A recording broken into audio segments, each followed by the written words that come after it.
Hi everyone, back at more YouTube channel. It's Chris back with my rant stroke thought of the day. And there only is one question. What is the crack when it comes to Alexander Isak? So the big news that's doing the rounds, it's what we all feared probably in all fairness. And that was, what was the news about the bid for Hugo Ekitike? What did it mean? The crazy deluded Liverpool fans, I've got a theory on kind of where they're from as well, by the way. I'll come on that in a minute. They were all doing the rounds saying that obviously the bid for Ekitike meant that Alexander Isak was destined for Anfield, which just isn't the case at all, to be brutally honest. We knew that wasn't the case whatsoever, but this has all come out of the wash now. All these stories are doing the rounds. So depending on who you believe, it's either this or it's either that. So the question is did Liverpool do club-on-club contact with Newcastle with discussions with Alexander Isak? Now, some people are saying that didn't happen. Some people are saying it did happen, depending on which news outlet you believe. But Alexander Isak at this particular moment is training in a lovely, beautiful Austrian hilltop scenery with Eddie Howe and the rest of his Newcastle United teammates, and he's not thinking a second about this noise whatsoever. So I'm not concerned about Alexander Isak in terms of him leaving this summer. I'll tell you why in a second. So Liverpool, people are calling it a flex. People are calling it a power play. I haven't looked at any Liverpool content creators, especially that kid who looks like fucking George Dawes from Shooting Stars. Where, crying out. I couldn't be asked to listen to that guy if he was the last content creator in the world, to be brutally honest with you. I just think he's a bit of a knob. So going back to that, they're excited. Obviously, they think they're going to sign Alexander Isak. Alexander Isak is the best, possibly the best striker in Europe right now, if not the world. He seems to have everything. He's got the lot. He's quick, he's intelligent, he's got great control, he can score, he can create, and he's been brilliant for Newcastle United ever since he's been here, tearing up the Premier League, least of all Virgil van Dijk, apparently the best defender the Premier League has ever seen. Depending on how old you are, I would challenge you on that statement, to be brutally honest with you. But going back to the story, so this sounds like Liverpool are trying to make their move now for a centre-forward. They need a centre-forward, right? But the biggest problem that they have is Darwin Núñez, the guy who couldn't hit water if he fell off a boat, is still at the football club. And he's on big money, and he's a big transfer fee, and they want to try and recoup that. Napoli was supposedly interested. That's all gone a bit quiet now. I think they're still mirroring in the background. But here comes the Saudi rescue ship to take Núñez from Liverpool, apparently, if you believe what the stories are to believe. And I really hope that doesn't happen, because imagine we helped, or PIF helped Núñez leave Liverpool and enabled them to sign either Isak or Ekitike and basically scupper Newcastle's plans. It wouldn't be good at all, to be honest with you. But going back to the main question at hand, Alexander Isak and Hugo Ekitike. I'm not concerned about this. I'm going to tell you why right now, okay? I'll probably get deluded mental Liverpool fans in the chat who probably support Liverpool because their dad supported them in the 80s because they won everything. They've probably never been to Anfield. They're on the other side of the world. They have a picture on their social media feed, which is a Liverpool player or the Liverpool crest, just to prove to everybody that they are, in fact, a Liverpool fan. A lot of Liverpool fans who are a bit more level-headed, I've seen comments on social media saying, look, they're not going to sell Isak.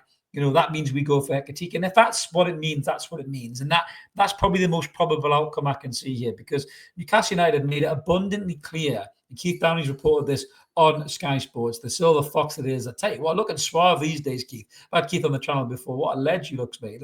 He's going very gracefully, very Sean Connery looking. Look there, shit, Keith. But I'll go back to the point at hand. Sorry, I lost my train of thought. I can't look that good grey. I'll look fucking terrible, mate. I'll look like the grandpa out of Hey Arnold if I go grey like that. But going back to the point in question, Alexander Isak, we are not going to sell him this summer for 120 million. We ain't going to sell him for 130 million. As a matter of fact, Big Yas, the chairman, said he ain't getting sold at all. So I can't see why Newcastle United would sell him. We haven't sold anybody or haven't bought anybody in 3 transfer windows. We sold Elliot Anderson in Minter to balance the PSR. We won the Carabao Cup. We're back in the Champions League.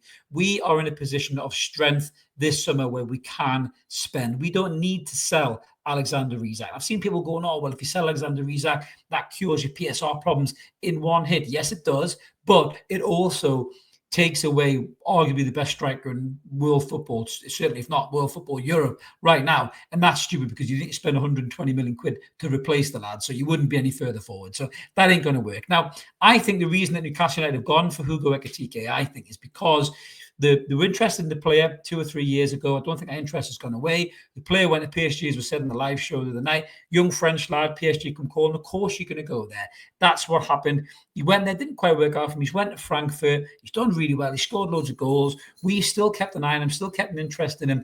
And the opportunity to sign him is there this summer. Now, Liverpool are interested in the lad, there's no doubt, but they ain't moved yet. They ain't bidded yet. They ain't talked to him yet. We've sent delegations over to Germany. We've been talking to Frankfurt and Ekitike's people and the player, no doubt, for the last 5 days. In my opinion, Newcastle are in a much stronger position here than Liverpool are. All this talk about flex and power play and all this bollocks, you can shove it where the sun don't shine. Yes, you're Liverpool. Yes, you're massive. Yes, you won the league, right? But you ain't moved. You ain't done anything yet. We have Alexander Isak on 3 years left on his contract. We don't need to sell him. And we certainly don't need to sell him for chump change or a swap deal with one of your Screg players either. We don't need to sell Alexander Isak. Alexander Isak won't force a move. He's not that type of player. And he's not unhappy at Newcastle United. We've just signed Alanga. He's in a national team. He's back in the Champions League. Newcastle United, he finished second top goal scorer in the Premier League last season. Had it not been for maybe a little bit of an iffy start or a little bit of an injury issue, for a couple of months, he probably would have finished top goal scorer. And if Mo Salah wasn't a freak, by the way, and still ridiculous at this age as well, which is your player, So Alexander Isak to Liverpool doesn't have to happen for Newcastle. We don't need that. Hugo Ekitike to Newcastle is an opportunity Newcastle have looked at, researched, contacted Frankfurt about, and are well on the way to trying to get a deal done. Now, all this talk about Liverpool going, gives Isak, we'll sign Ekitike. That's not how football transfers work, right? If you come to the party for Ekitike and you match or better the deal that Newcastle have put on the table that has been rejected apparently for Ekitike, which I think was in the realms of 70 million quid. I think they won 86 million quid for the player. You could probably get a deal done round about 80, I think, in all fairness. Apparently, the players already agreed personal terms, if you believe that. This is all about the structure of the deal and how the finances are paid for the deal. We are well down the line in signing this player. Liverpool have just rocked up to the party, swinging their dick left to right, asking who wants to go. They're not as far down the line as we are talking to this player. So this arrogant view that Liverpool are just going to breeze in because they're Liverpool and this player's going to go, fuck Newcastle, Liverpool here, I'll sign for them instead. That might not happen. The player might have really liked what he heard from Eddie Howe, really liked what he heard from the football club, really liked the prospect of playing with Alexander Isak in the Champions League. The whole thing about the Ekitike signing, I do believe what Keith Downey was saying about, kind of a contingency plan or future-proofing plan for the club. We know Isak won't be here forever. Isak is the best centre-forward we've had since Alan Shearer, and also the most sought-after centre-forward we've had since Alan Shearer. No disrespect to anybody who's played in that role before. We had some great players, Bar, Cisse, Carroll, at the time, some excellent footballers in that position. But Wilson as well. But Isak is light years ahead of all of them. And he's on that level that Shearer was on, that player that everybody wanted. If social media had been around when Shearer was playing for us, we'd have never heard the fucking end of this. It would have been Shearer signing for us every single week. Arsenal fans, Man United fans, Liverpool fans, they would all be in the same. The world of social media brings everybody out to give them a platform to mouth off about players. Some of the ridiculous, ludicrous bollocks I've seen from Liverpool fans on social media is hilarious. It really is. When the prospect of us playing Ekitike and Isak was put out together by David Ornstein as well, saying that Newcastle don't want to sign Ekitike to replace Isak. They want to sign to play with Isak.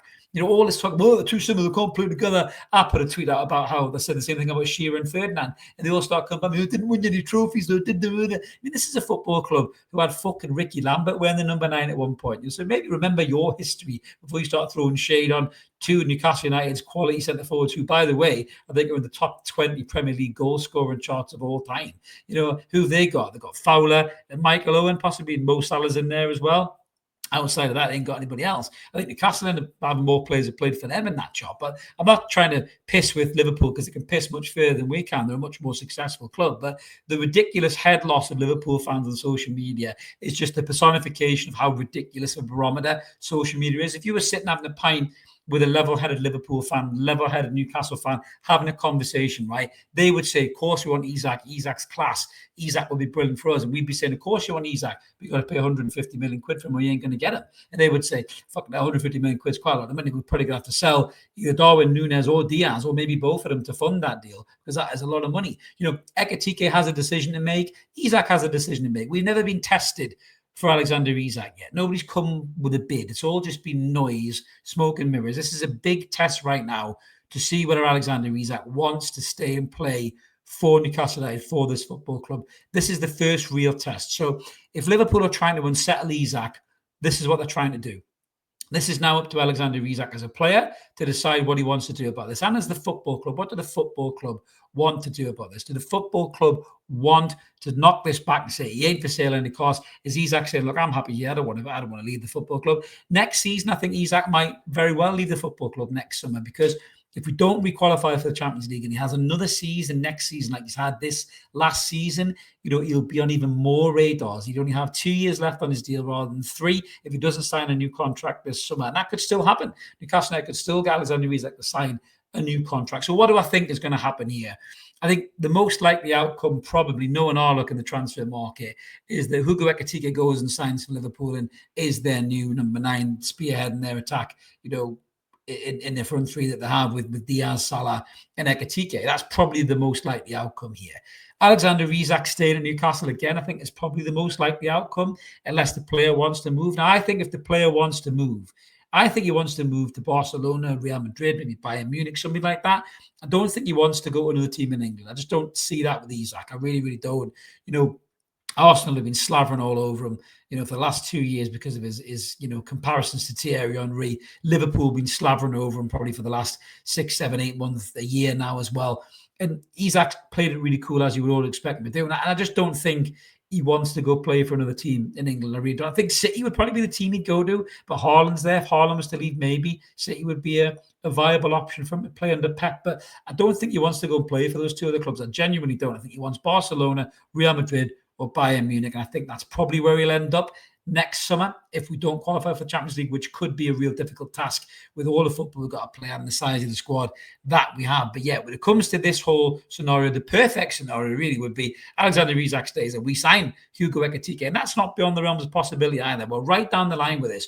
The word is we're €10 million or £10 million out in the valuation. If Newcastle just pay that money and sign Ekitike and then Isak stays, we're in such a strong position. We've got 2 unbelievable strikers there that we're looking to play together, whether it's Ekitike off Isak, whether it's Ekitike to the side of Isak or Isak to the side of Ekitike. I've always maintained Anthony Gordon's the one that I'm probably more concerned about leaving, and I feel more confident that he'll leave the football club, not Alexander Isak. That's my kind of gut feeling with it. But Isak, for me, I think stays this summer. I don't think any club's going to pay the money needed to get him out of the football club, so he will stay. I'm not sure what that means for the Ekitike transfer. If Liverpool do blows out the water with the finances and the promise of playing for Liverpool, and the kid decides to go there, then fair enough. But we don't know what Newcastle have said to this lad. We don't know how much of the project he's bought into. If he's agreed personal terms, if he likes what he sees, he likes the kind of prospect of the players he's playing with, young top European talent here, Tino Livramento, Lewis Hall, Sandro Tonali, Scalvini, we're talking about signing him as well. James Trafford, if he comes, real young, exciting players here, who are kind of on the right side of mid-20s. And that's what Ekitike fits the mold as well. Does he want to go to Liverpool and play there? And does he want to be that number 9 there? It's swallowed a lot of players up, young players too. Does he want to do that? Or does he rather want to stay at Newcastle United even and play alongside Alexander Isak, learn the ropes from him, and possibly take over the mantle as the main man next season? But it's certainly going to be a couple of very interesting days, but I'm calm about it. I'm relaxed about it. I'm not listening and reading and looking at all these stupid, hyperbolic Liverpool fans on social media. I'm not interested in that. I don't give a fuck. I really, really don't. It's all just noise. It's bullshit. They think because they're Liverpool, they'll sign anyone and everyone. And that isn't always the case. Manchester United have learned the hard way that way as well. Arsenal have also learned the hard way. They still haven't got that centre forward through the door. Gyökeres may come in the next few days, but they haven't signed a centre forward for years. They've been chasing all these centre forwards and still haven't signed a single one of them. So it's not always cut and dry to sign the players that you want to sign. And Alexander Isak is not an easy player to sign. There was some stories, I must admit, I must mention this. Craic mentioned that apparently Isak was disappointed that the contract that Amanda and Merdad promised would be available to him wasn't available to him. And Paul Mitchell was mentioned in the article saying that he thought Isak was paid enough. And the more and more I hear and see about Mitchell, the more and more I think this guy was a terrible choice for the football club at a really key time in our development as well. And I'm glad that he's gone. If I'm honest with you, the stuff that I'm hearing, he sounds like arrogance personified. No wonder him and Eddie Howe didn't get along at all. Eddie Howe has got humility, he's got kindness, he's got respect, he's got articulation.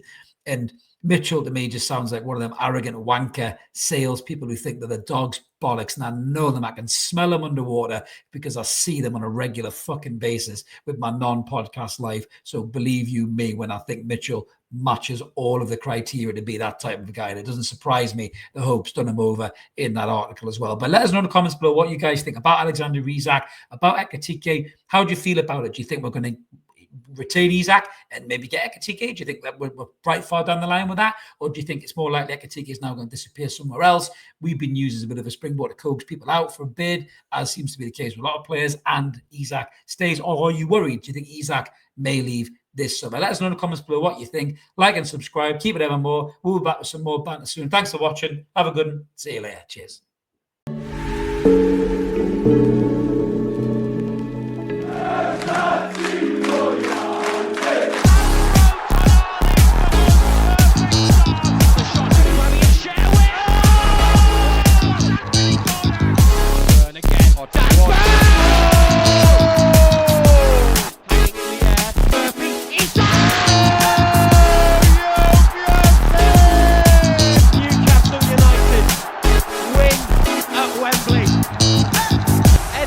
Heroes celebrate. They have done it.